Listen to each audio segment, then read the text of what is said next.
প্রিয় অষ্টম শ্রেণীর ছাত্রছাত্রীরা, আজকে আমি তোমাদের ভূগোলের 5 নম্বর স্কুলটা নিয়ে আলোচনা করবো। আগের ক্লাসে 4 নম্বর স্কুলটা নিয়ে আলোচনা করেছিলাম। তো দেখো 5 নম্বর স্কুলটা কি বলেছে।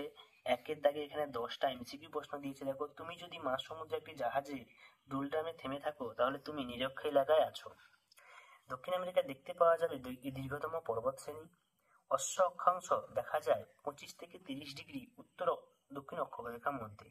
রকি পার্বত্য অঞ্চলে উষ্ণবায়ু চিনুক নামে পরিচিত। আমেরিকা যুক্তরাষ্ট্রের সর্বাধিক গম উৎপন্ন হয় ডাকোটাতে। সেন্ট লরেন্স নদীর উৎস হচ্ছে অন্টারিও হ্রদ। যে তাপমাত্রায় বায়ু সম্পৃক্ত হয় তাকে বলা হয় শিশিরাঙ্ক। অ্যানাবেটিক বায়ু একটি স্থানীয় বায়ু। পৃথিবীর বৃহত্তম নদী হচ্ছে অ্যামাজন। বাম্পি ক্লাউড নামে পরিচিত হচ্ছে স্ট্র্যাটোকিউমুলোনিম্বাস মেঘ। একটি শীতল স্থানীয় বায়ুর নাম হচ্ছে বোরা। সেন্ট লরেন্স নদী হচ্ছে আটলান্টিক মহাসাগরে পতিত হয়েছে। যে মেঘে ঢাকা আকাশ দেখতে পাওয়া যায় বলে সিরোকিউমুলোনিম্বাস। উত্তর আমেরিকা হ্রদ অঞ্চলে অ্যাকশন শহর পৃথিবীর রাবার রাজধানী নামে পরিচিত। পর্বতের অনুবাদ ঢালকে বলা হয় বৃষ্টির ছায়া অঞ্চল। নিরক্ষীয় অঞ্চলে সারা বছর নিম্নচাপ বিরাজ করে।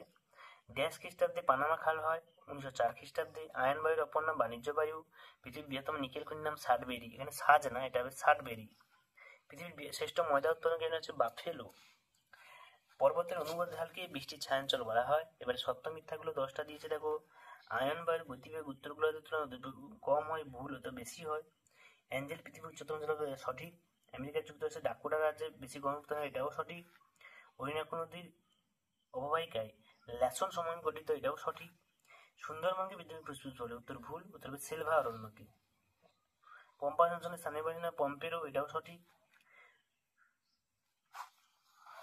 দেখো পরপর আমি দেখাচ্ছি।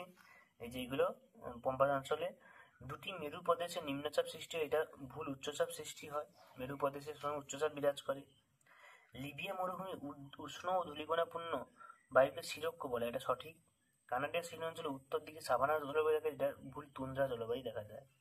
টিকাগুলো দেখো, আইটিসি যে সহায়িকাবিদ 125 পেজে, অশ্ব অক্ষাংশ 124 পেজে, 22 বেলের সূত্র 125 পেজে, অ্যাস্টেন্সিয়া টেক্সট বই 106 পেজে, মৃদু উপত্যকা 276 পেজে, যোজক হচ্ছে 279 পেজে।